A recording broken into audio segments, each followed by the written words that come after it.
Bismillahirrahmanirrahiim kulan haboon daawadayaal kusoo dhawaada qubanaha xaqiiqda wararka caalamka iyo Soomaaliya qaybtan waxaan ku eegi doonaa wararkii ugu dambeeyay iyo waliba saacadihii ugu dambeeyay afurkii kadib waxyaabihii soo shacbaxay iyo waliba sidoo kale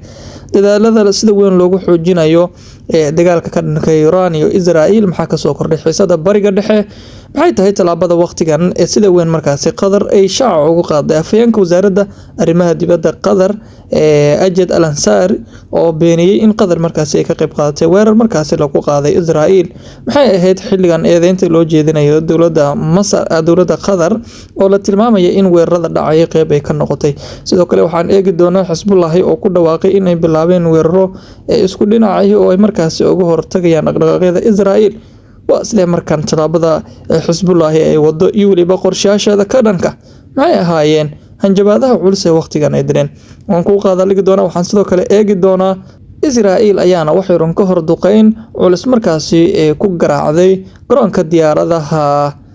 Meherbaad ee magaalada Tehran maxay ahaayeen talaabooyinka waqtigan Israa'iil kale ay dib u qaadayso waan isla eegi doonaa maxay Iran markan ama waan dhahay ay isku diyaarinaysaa kala duwanaanshaha iyo waliba beegsiga adag ee waqtigan ay wajahayso qodobadaas aan saaxiib rabnaa in halka idin kugu soo koobno soo dhawaada Shariif Show waxaan idinka dalbanaynaa saaxiibaal subscribe to saar like saaxiibaal haddaad ogaan lahaydeen runtii meel dheer ayna gaarsiinaysaa qof kasta Soomaalida oo channelkan ama muuqaalka soo gaaro noo like garee muuqaalka mahadsanidin aan ku bilaabay markana dowladda Qatar gaar ahaan afayeenka wasaaradda arrimaha dibadda Qatar Majed Al-Ansari ayaa markaasi beeniyay in Qatar markaasi ay ka qayb qaadatay weerar lagu qaaday Iran kadib markii warbaahinta Israa'iil ee Channel 12 iyo waliba Jerusalem Post ay maanta ay wariyeen in Qatar ay qaaday weerar oo markaasi ugu jawaabayso wasaaradda Iran ayna ka geystay gudaha dalkaasi Qatar Al-Ansari wuxuu markaasi yiri Qatar waxa ay qayb ka ahayd buuri ololaha markaasi lagu beegsanayo Iran waxaan sidoo kale isticmaalaynaa buuri xaqayaga iyo waliba isdifaaca si aan markaasi uga hortagno weeraro Iran markaasi ay ku qaadi karto dalkeena waana talaabada waqtigan inooga yaala ayuu si kastaba haatee yoolkeena ku aadan iyo waliba aragtideena siyaasadeed ee ku meel marin doona Iran duulaan kuma nihini haddii dal kale inagu soo duulana sidii aragti siyaasadeed isaga dhicin lahayn ayaan diiradda markaasi isaga saar doonaa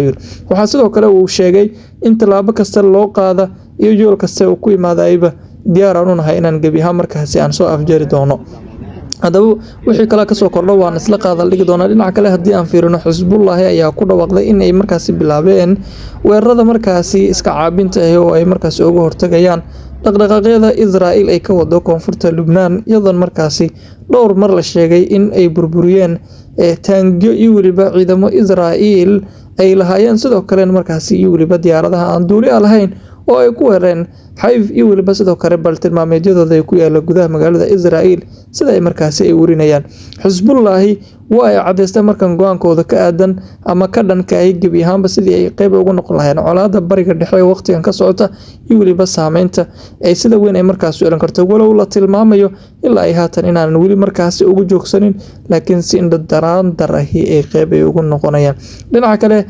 Israa'iil ayaa waxay ka hor markaasi duqeyn culus ku garaacday garoonka diyaaradaha Meherbaad ee magaalada Tehran halka markaasi lagu soo waramayo in burbur xoogan uu jiro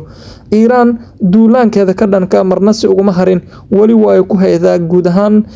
qaybaha kala duwan ee Tehran iyo magaalooyinka waaweyn ee sida weyn markaasi ay u tuuran yihiin iyadoona si gooni ah u beegsanayso dhammaan siyaasiyiinta iyo waliba sidoo kale dadka waxgalka ku ah taasi oo saameyn xoogan ku yeelatay waqtigii ugu dambeeyay duqeymaheeda ka dhanka ay ka geysanayso mana jirto ilaa hadda talaabooyinka ugu muhiimsan ay u qaadayso wanagintaas qubaniyeed kala socotaan Shariif Show saaxiibaal subscribe taniga loo like tana meel gaarsanaysa inoo gaarsiin mahadsanidin